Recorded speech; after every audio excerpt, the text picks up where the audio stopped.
Hello there and welcome back to Japan, where we are going to be continuing our listen through to Conqueror by BAND-MAID, which means we are moving on to track number 12, Flying High. And as I keep on saying, if you are not already, then follow this as part of the playlist of track-by-track reviews, which is linked in the description below. Anyway, so we've just got off of the back of the very controversial The Dragon Cries, and I've got to be honest, like I say, my main issue with that was down to mixing, and so far this has been a really interesting album. It's been very varied. I think maybe I set my expectations for just how crazy this album was going to be a little bit higher than maybe it got to. I think what it has been, though, is it's shown real step forwards in the maturity of the writing. So many extra techniques have been taken on by the band here. I was maybe expecting more of a plethora of different sort of breakout styles that they would try, but what I've actually been pleased with is there's been a real, like I say, maturity to the writing, a real development there. So in a sort of way, maybe my hyperbolic expectations have actually been bettered by something which has instead actually been quite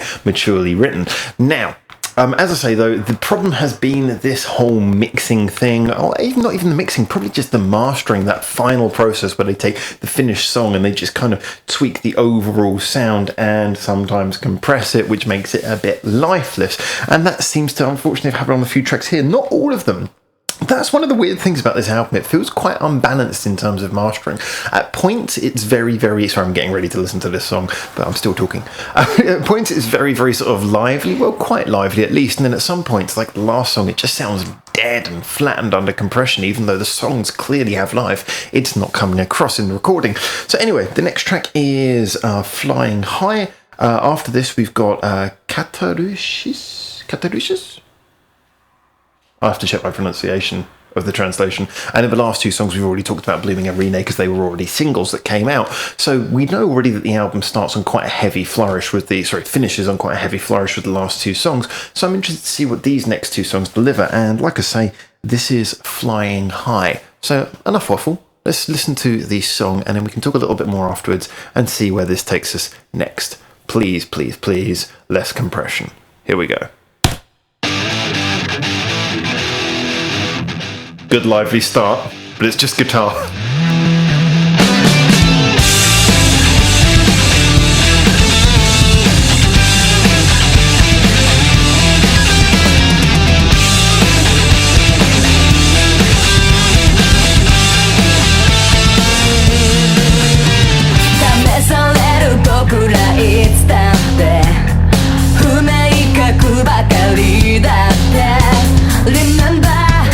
Nice simple groove, like the switch up and drums there.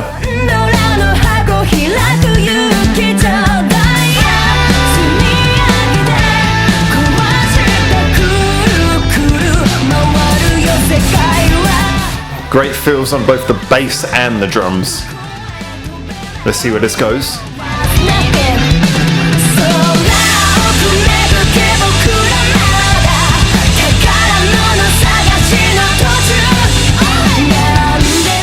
What was that little funny backing vocal I heard there?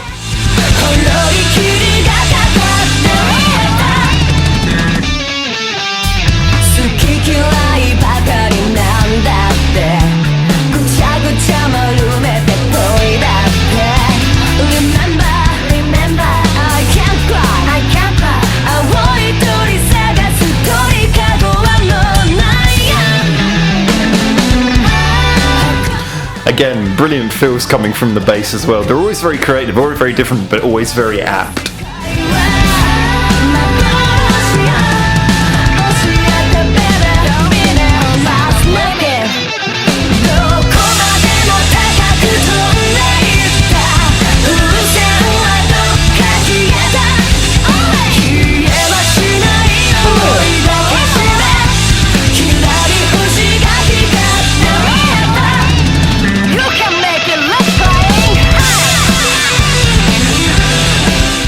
So the chorus is not necessarily as catchy as the one from the song directly before, and yet it feels so much more lively.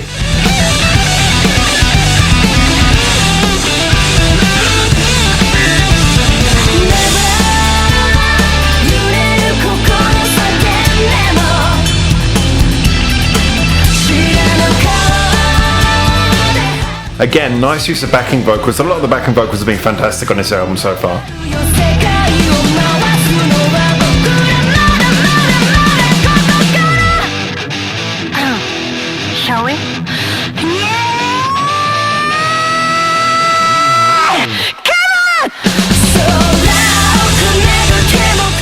That's a great build up there.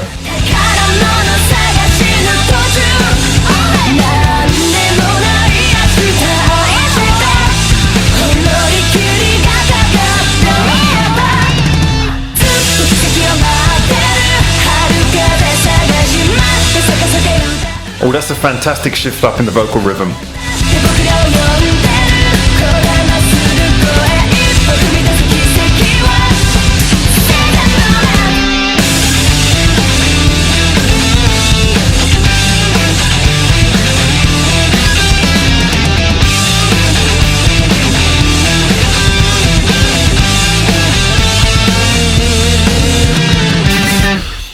Yeah, got to be honest, that's a really interesting one, especially considering where it's positioned on the album. I mean, that comes directly after a song that I think tries to do something similar. And yet this one, it still had compression on it, but it just felt much more lively.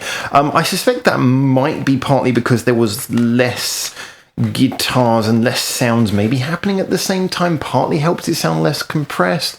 Like there was a lot more bits where it was just more identifiably drums, bass and vocals. Anyway, I don't want to do this entire thing as just a contrast to the song directly before. However, let's just accept first of all that is one of the benefits. This one does sound more lively in the technical side, at very least the technical side of how it's been engineered. Now when it comes down to the actual songwriting itself, it's got a decent chorus. I mean, for an album track, as I keep on saying about these guys, it comes up so much. Their album tracks have choruses that, okay, yes, they're obviously album track choruses, or they would be singles, but they're still pretty damn catchy and memorable for something which is not being released on its own right. I'm assuming this isn't coming out as a single. Flying High? No, don't think it is. So, I think that's a good chorus. It's got a really good feel to it. It's the writing, nothing about the writing is quite as memorable as The Dragon Cries, which is one of the other reasons I want to mention it.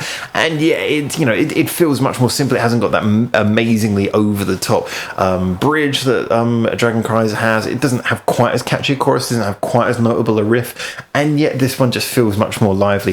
What really worked in this, I think, was the bass feels fantastic, although towards the beginning of the album, I think that Misa was showing a lot of restraint. Towards the end, as we're getting into some of these slightly more heavy, more stompy tracks, she's going a little bit more crazy, having a little bit more fun in the foreground, and it is showing.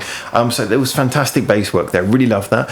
I think that the bridge had that wonderful build-up. It kind of reminded me of, I'm going to give a really weird reference here, don't be offended, but if anyone remembers that first Kaiser Chiefs album, where had things like I Predict a Riot and those sorts of songs, one of the styles they used was a bridge which would lead up to the last chorus, and almost every single song it seemed to be a case of a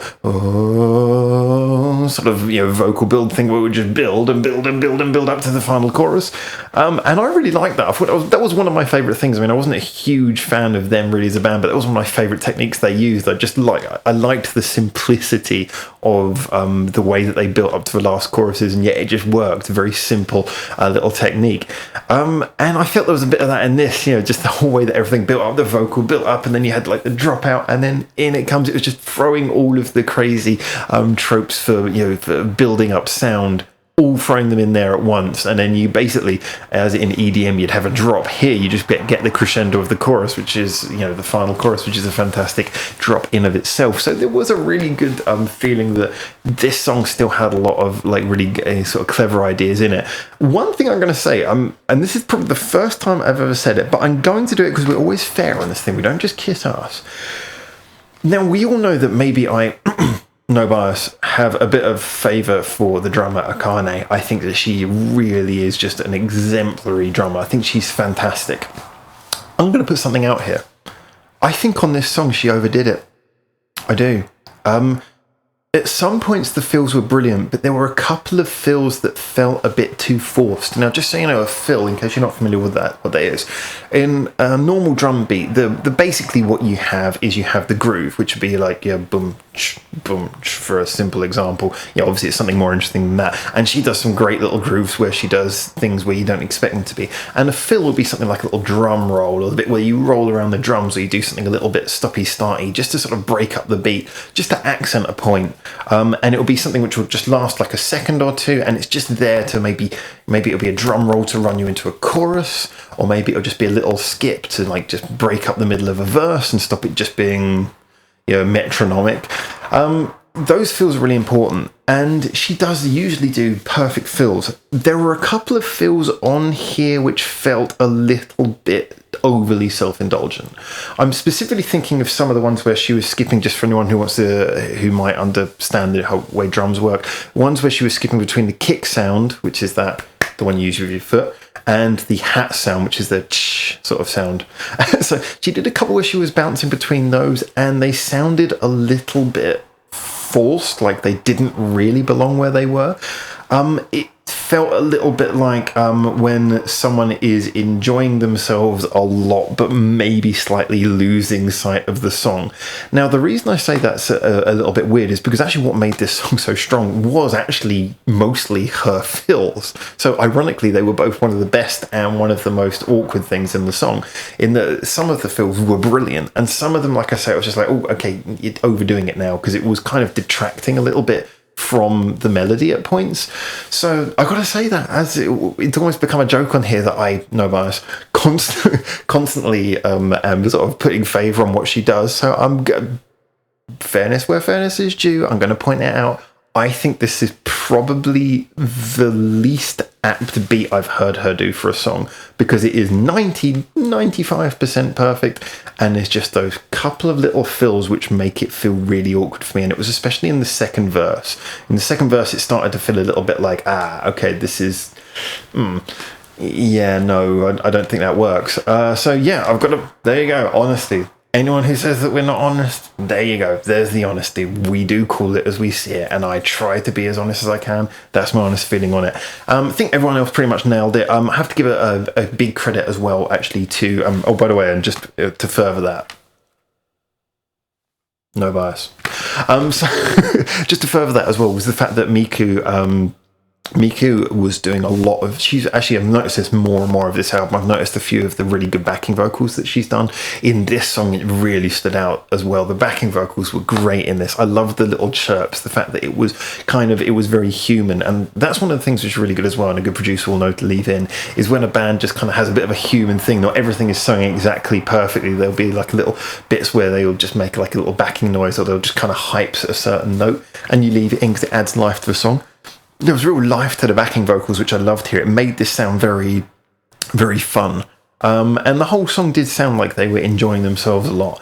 A little bit ramshackle in places, but that was part of what gave it life. So this, to me, would be one of those tracks where I think it would be hard not to enjoy it every time it goes around. Actually, I was talking about the hook, but right now the hook is actually still going around in my head, so it's probably more catchy than I thought it was. This is one that I think I'll enjoy every time it comes around, and I think... after I have skipped over the track directly before The Dragon Cries because of nothing more than the awkward compression, I think this one is a real great relief. This is something that comes afterwards and just be like, yeah, brilliant. Anyway, so as always, I want to know what you guys think. So get in there, and the comments, of course, opinions are all subjective, so tell me what you think of your opinion. That's fine. Please justify it, because it's when someone just says, hey, I think this, or I disagree, that's okay. But if I know why, then it makes it much more interesting, so that we can start the discussion with both myself and everyone else. I do read everything, even if I don't have a chance to respond to all of them. I do certainly have a look and try and get a gauge for what other people are thinking as well. I'm really interested to know as well, because like I say, I mean, we all know that I have absolutely no bias whatsoever, but as this was, like I say, the first time I've heard an Akane beat and thought, there's bits where don't work in this, I'd be really interested to know what you guys think as well, actually. Tell me, were there certain feels where you felt it was awkward? Did you think it was all perfect? Did you think it was great? Would you have suggested it being done any different way? Really interested to know what you guys think, because, hey, that's what this is about, discussion. So for now, from Japan, thank you so much for tuning in, and until I see you next time, or in the comments, ciao ciao.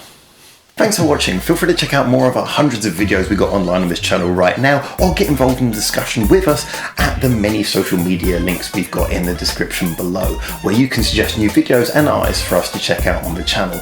Or you can just do the usual YouTube stuff and comment, like, subscribe. You know how this works by now.